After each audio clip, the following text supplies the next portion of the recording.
At 4:38 a.m., on a frozen road east of Avdiivka, a Russian convoy begins to move.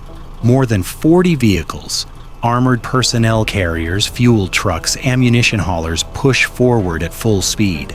The mission is urgent: reinforce a collapsing front line before dawn. Engines roar, radios crackle. The soldiers inside believe speed is their shield.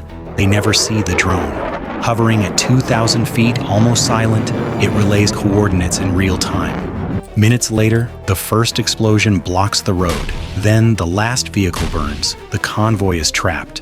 If rapid reinforcement was Russia's answer to battlefield losses, what happens when speed itself becomes a liability?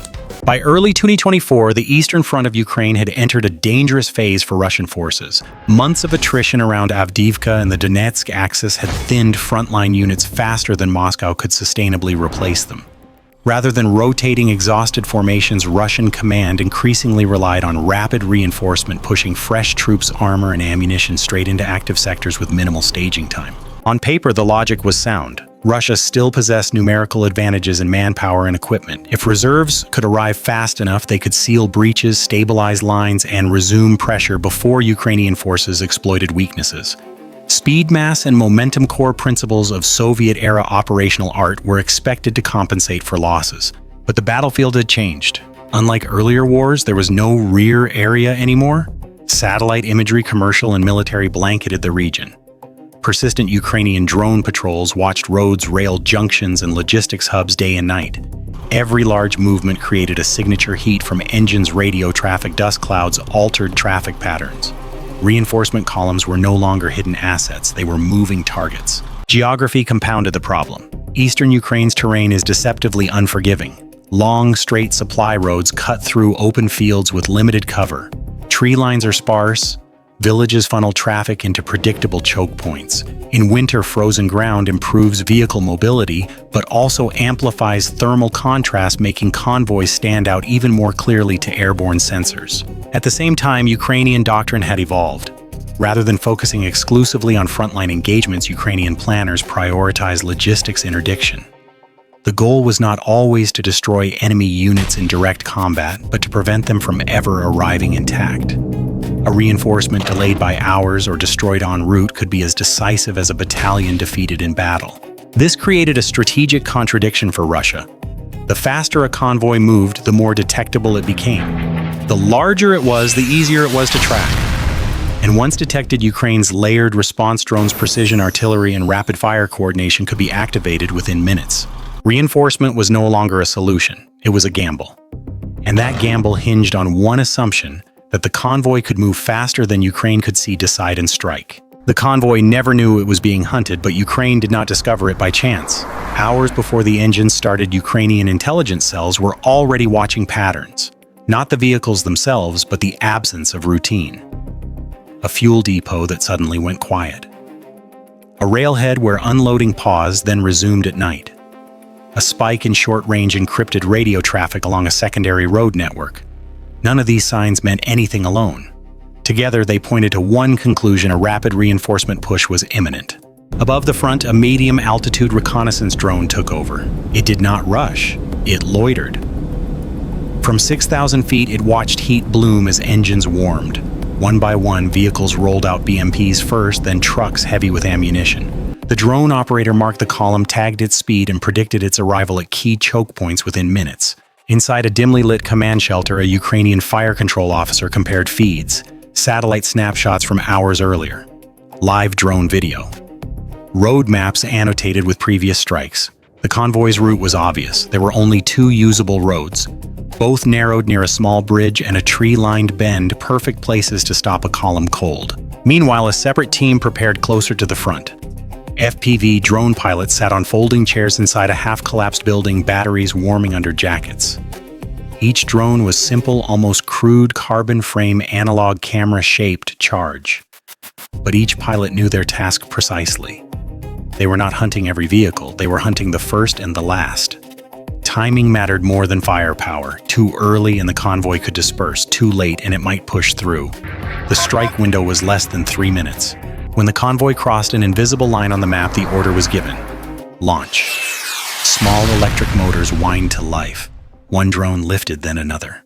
On the screen, the road rushed forward at chest height. Trucks, armor, snow-lined ditches blurring past. From this point on, there would be no warning shots, no second chances. Once the first vehicle burned, the entire column would freeze, confused, trapped, and exposed. The intelligence phase was over. The next moments would decide whether Russia's reinforcement reached the front or vanished before it ever arrived. The first impact came from above, but not from the sky the soldiers were watching. At 4:51 a.m., the lead vehicle reached the narrow bend just before the bridge. Snowbanks pressed close on both sides. The road dipped slightly, forcing the column to compress. Engines slowed, spacing collapsed. That was the moment.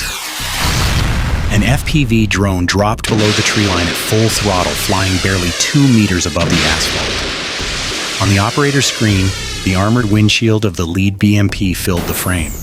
There was no evasive maneuver, no time. The shaped charge detonated on impact, punching through the engine block. The vehicle lurched, veered sideways, and blocked the road completely. Seconds later, another drone slammed into the last truck in the column. Fuel ignited. Ammunition began to cook off. The road was sealed front and back by fire. Inside the convoy, confusion spread instantly.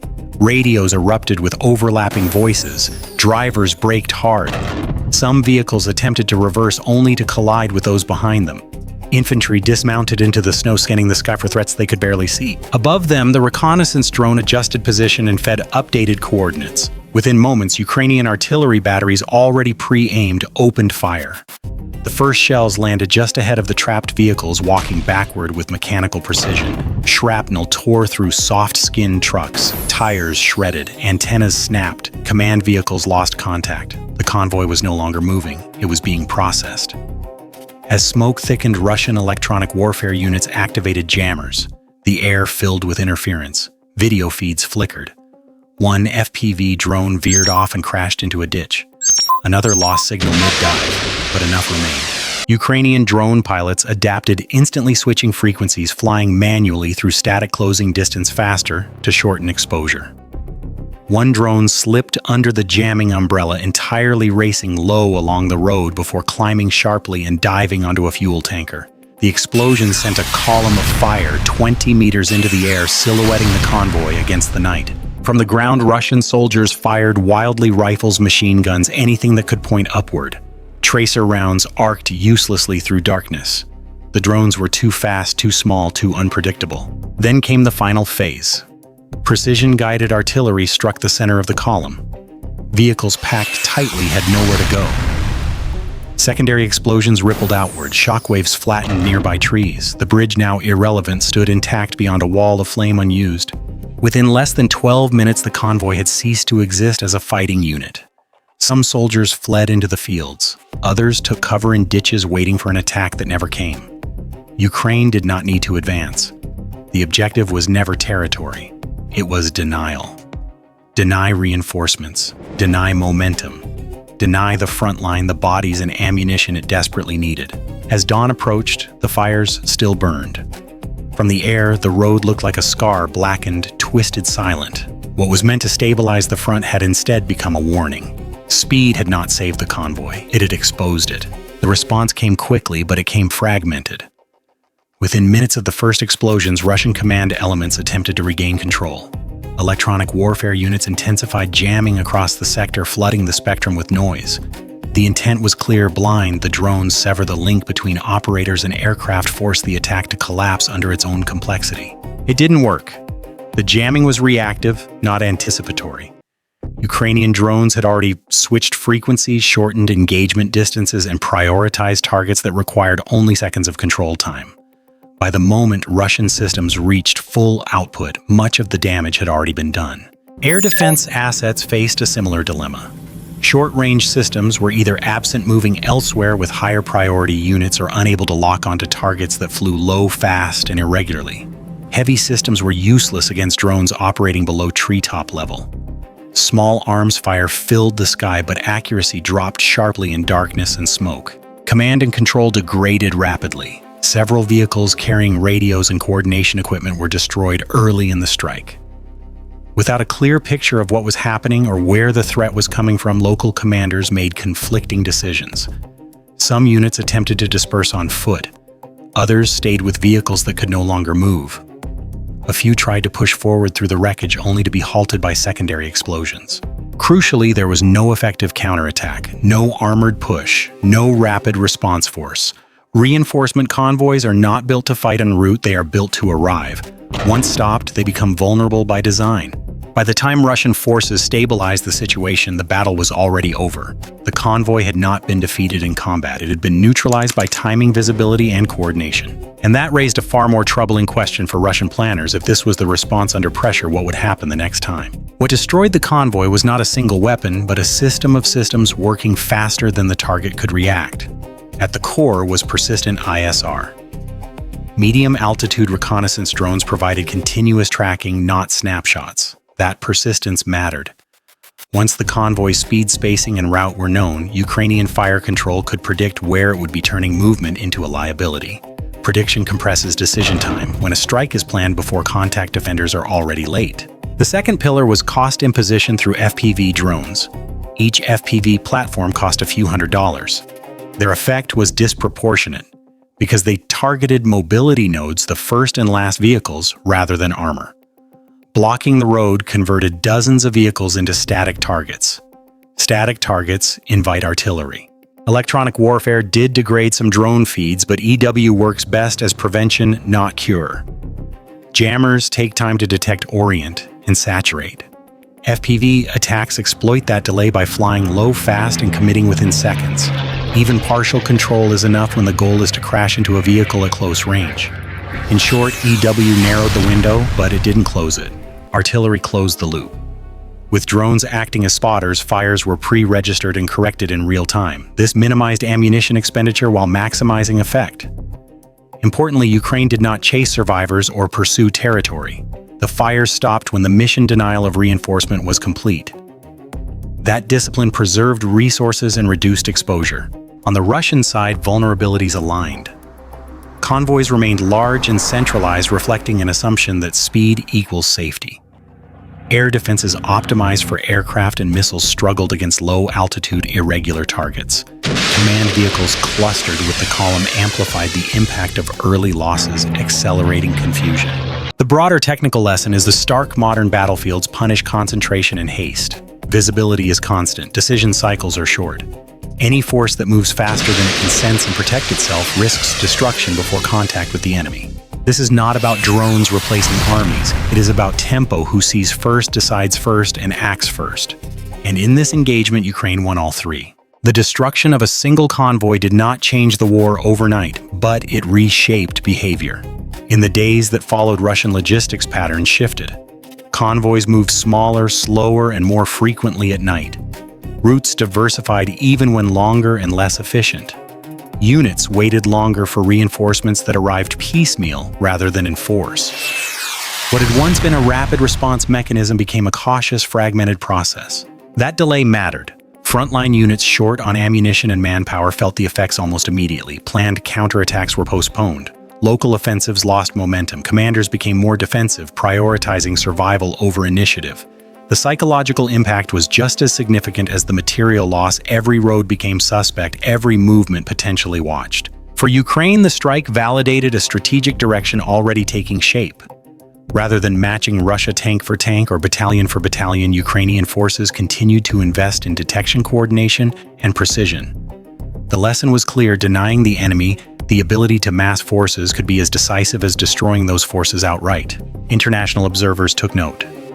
Military analysts began describing the front line not as a line at all, but as a transparent battle space, one where movement itself is a form of exposure. The incident reinforced a growing consensus.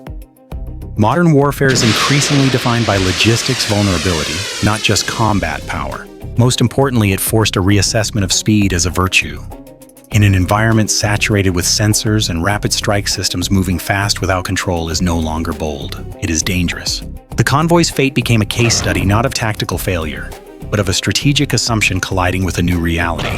This was never just the story of a destroyed convoy. It was the story of a battlefield that no longer forgives old assumptions. For decades, military planners believed that speed, mass, and momentum could overwhelm friction. Move fast enough, reinforce quickly enough, and the front will hold. But in eastern Ukraine, that logic collapsed under constant observation. When every road is watched, every engine leaves a signature, and every movement can be predicted, speed stops being protection. It becomes exposure. What happened on that frozen road east of Avdiivka illustrates a deeper shift. Power no longer lies solely in armor thickness or missile range, but in who controls the decision cycle. Who sees first? Who understands faster? Who strikes before the opponent even realizes they've been detected? Ukraine did not win by destroying a formation in battle, but by ensuring it never became one.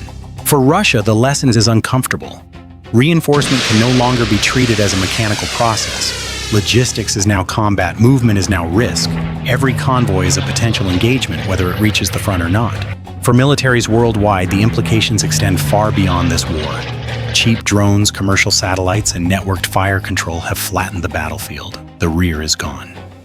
The distinction between frontline and support zone is fading. And for those watching from afar, one question lingers. If a handful of operators, a few drones, and precise coordination can neutralize millions of dollars in hardware, what does the future battlefield really belong to? That is the question modern war keeps asking. And it is one no army can afford to ignore. Bye for now.